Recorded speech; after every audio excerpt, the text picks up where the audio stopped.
welcome to day 4 in Maui. So yesterday we ended the day pretty easy where we came back to the Airbnb, watched the sunset because the drive back from Paia was pretty long because there was a bunch of traffic along the way, and then we just walked around to a local spot to pick up dinner, and then today is a new morning where right now it's 7:55 a.m. Hawaiian time, and we're gonna head over to the swap meet over in Kahului.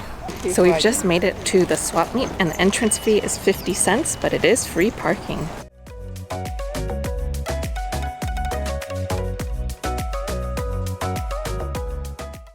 First item of purchase here at the Maui Swap is here at Maui Girls Shave Ice, where we got the Hapa Shave Ice, which has half coffee, half haupia, topped with whipped cream, and a drizzle of chocolate and caramel. Look at that goodness. Alrighty, so we just finished up at the swap market, and it's already at 10:30 a.m. We were able to get a couple of good finds, like some of the local baked goods, as well as lots of papayas, because they were at a fairly good price here, and we even got a strawberry papaya that I'm excited to try out as well. This is the place to get your souvenirs because there's a lot of variety. There's different things you can get, like keychains, shirts, basically almost anything you can think of. It's nice because it's like a flea market slash farmer's market at the same time. So you can get food here, you can get souvenirs, drinks, everything of the sorts. Now for brunch slash lunch, because it's already 1:08, we went over to 808 Grinds Cafe. They close at 2 p.m., so we made it just on time. And first order, we have the ube pancakes. Then over there, we've got their 808 Grinds Loco Moco. And then right here, we've got our crab cakes, eggs Benedict. So very brunchy like food, but also slash lunch food. So the first item that we were trying off of our menu today is the ube pancakes. And you can see that the inside is very purple, and let's go ahead and try it. The ube syrup is very good. Not too sweet, but it covers the pancakes just enough. It is also not too soggy yet because we did order on the phone before we came over and picked it up because we were making the drive over from Kihei. Now we're just sitting in the parking lot enjoying the meal with our picnic blanket since there's not too many areas to eat around here and enjoy the sun. Next up, we've got our crab cake eggs Benedict.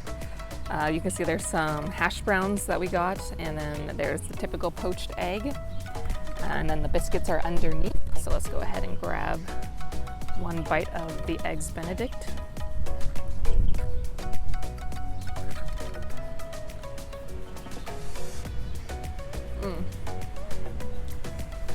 It's very creamy. I don't quite see the crab, but I do taste the crab. And then there's the hash browns as well. The hash browns are seasoned well, a little bit of salt and a little bit of seasoning, which I can't quite tell what it is, but it's a very good eggs Benedict. Kind of savory, but it's still moist from the poached egg on top. And then we're trying our third option here that we've got, which is the 808 Grinds Mocha Loca, which is the rice hamburger patty and then eggs on top. So sadly, one of our Sunnyside eggs has already been broken. I'll go ahead and take a piece of the patty along with the rice. Actually, patty first. The patty is good, a little bit dense, but a lot of flavor. It's also cooked all the way. Let's go ahead and grab some with the rice. The gravy that they give is pretty light. Not a lot of flavor though from the gravy, but that's okay. But then let's also grab some yoki rice. Good. I would say this could definitely use some like Tabasco on it, just some hot sauce to help spicing it up, but there's also some green onions on top as well. After our hearty meal, we've decided to do the West Coast tour on the Shaka Guide, and right now we're stopping by Ka'anapali, which is a major resort area. You can see all of the high like sky rises here, which they've got all the hotels, a lot of golf courses. So if golf is your thing, I can imagine you being here. And we're here gonna go check out the beach and then possibly checking out the whale shopping center as well. And yeah, today we're taking it easy, just driving around on the west coast since yesterday we did the Rotahana in reverse. So that was the east side of Maui. So we're gonna go west and then we're gonna hit up a couple other spots on the east side later on throughout the week. So along our walk over to the mall, we stumbled across this resort that has a bunch of ponds, and there's flamingos, ducks, swans all here, so I took a couple of minutes to record some footage as well. Okay, so right now we've stopped on another stop for the Shaka Guide's recommendation, and right now we're in Kapalua and we're headed towards the Dragon Tooth Trail. So we're gonna go check out some of the views because it's supposed to be some molten lava rocks with that look like there's teeth sticking out of the water. Let's go ahead and check it out. Alrighty, so behind me you can see the dragon teeth, and it's mainly only on the side that's against the water. On the inside it's pretty much almost all like normal rock. Getting here is a little treacherous because some of these rocks are kind of jaggedy, so just be careful every step that you take so you don't slip and fall. And up here you can see that the floor is a little bit wet, so it means that the tides do splash up and might hit you here, so be careful where you step if you're walking up here so you don't slip and fall on top of this ledge. Alrighty, and now we're on to our next stop on the Shaka Guide, which is the Nakalele blowhole. They also have a warning sign to stay clear of the blowhole because you can be sucked in and killed. It's not a water park, they say. It looks like we might not be able to catch the sunset today just because we're on the west side of Maui and we're on the lower half. So there's a bunch of other mountains and other structures, meaning trees and things like that, in the way. So we probably might not be able to catch the sunset. Right now we're at the Olivine Pool and we've stopped at the top of this cliff because there's many signs, and even on the Shaka Guide they told us not to go all the way down, especially through the times of October through March. And because we're here in March, we do not want to risk it and go down to one of the tide pools just to check out the water because it's very risky. Even though the waters look a bit calm, it's pretty dangerous because you never know what can happen with the ocean. Alrighty, right here we are at the Tasty Crust Diner and we have the Loco Moco with sunny side up eggs. It looks beautiful. Beautiful. And macaroni salad, 2 scoops of rice, and that gravy. And look, none of them have popped yet. Going to day 5 here in Maui, Hawaii. Today we're doing the Rotahana, and now hopefully we're making a couple more stops than we did the first time we did the Rotahana. And it's a fine morning today, clear skies, no clouds in the sky. So we're gonna go pick up some Kraken coffee, which is just about 3 miles away from here. And we've heard a lot of good things about them. They have really good reviews on Yelp. So let's see. Just made it over to Kraken Coffee. The lighting's not too great in that corner, but I'm surprised because every other day that we've driven past here, there's always been a super long line. There's only one car in the drive-thru, but we did DoorDash pickup so that we wouldn't have to wait in line. And there's only one other person here with us. The rest of the plaza that this place is located is a bunch of other food trucks, and it's pretty exciting. The parking lot seems fairly large. We're gonna wait pick up our coffee and see how it is. So we just received our order, and this is the Haleaka Latte, which is a 12 ounce. The interesting thing here is that they don't actually have coffee, or they don't have sugar or creamer on the side, so they assume that they make their drinks up to par. So let's go ahead and give it a taste.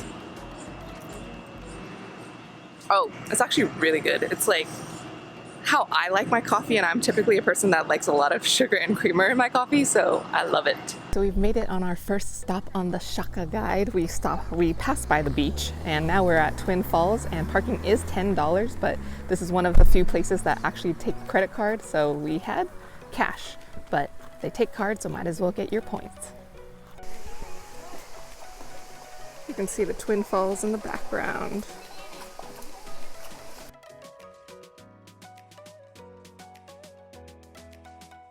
Right now we're in Ke'iani, and we were trying to get to Auntie Sandy's, but I probably should have checked Yelp or Google Maps before that, because She's actually closed on Sundays, so she's not there today, but we're stopping by here at a point where there's some nice views of the ocean, and we're just stopping to grab a quick snack. I also wasn't able to record the remaining bits of yesterday's dinner at Flatbread Company because I forgot my external microphone and it was pretty loud in there, so I didn't really want to record it.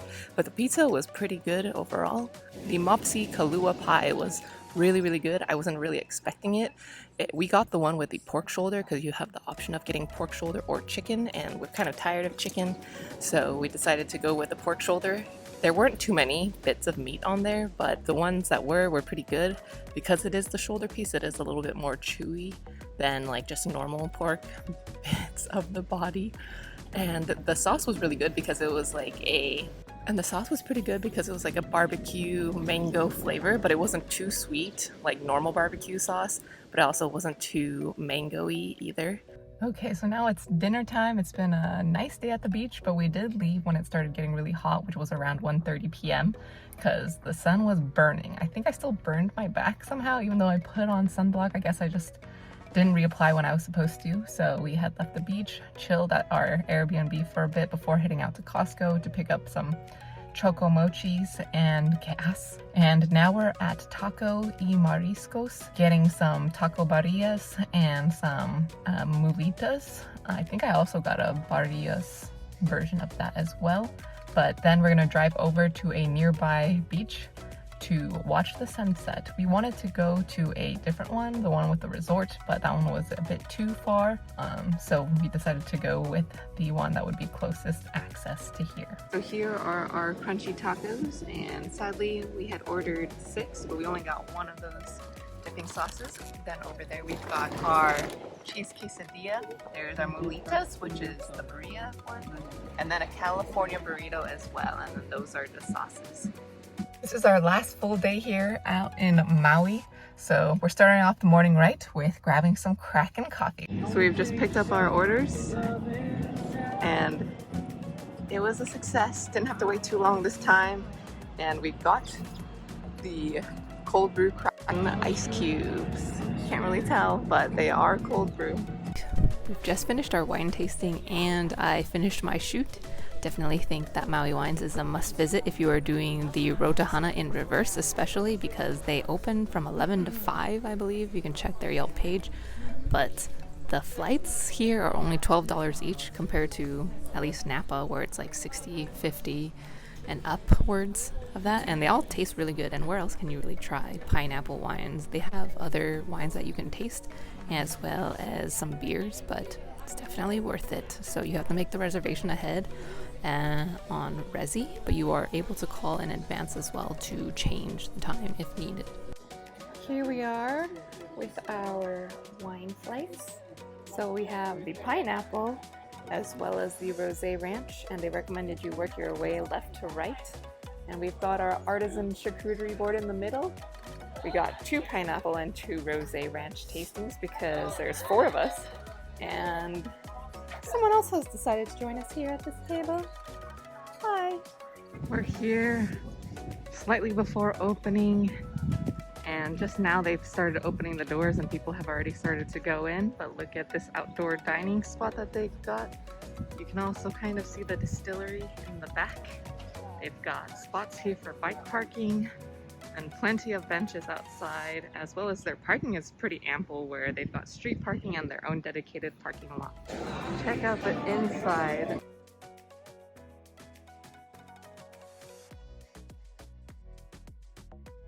Alrighty, so when you first enter in, they tell you to pick up a can to occupy your table, so when you go and order or go to the bathroom, people will know that it's occupied.